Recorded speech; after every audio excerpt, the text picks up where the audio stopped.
Hey there, pioneers! In this video, I'm going to show you how to recharge power cells in Subnautica 2. Before we can start recharging power cells, we'll first need to unlock the power cell terminal by finding its fragments. For the first fragment, begin at the life pod and head directly southwest.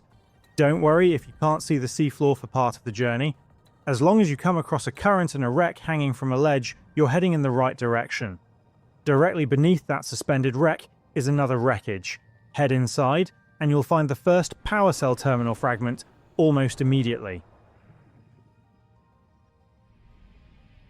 For the second fragment, make your way to a point of interest known as Camp 1, located roughly north of the life pod at a 30-degree bearing. Stay alert while exploring the area, as a marrow breach frequently patrols nearby.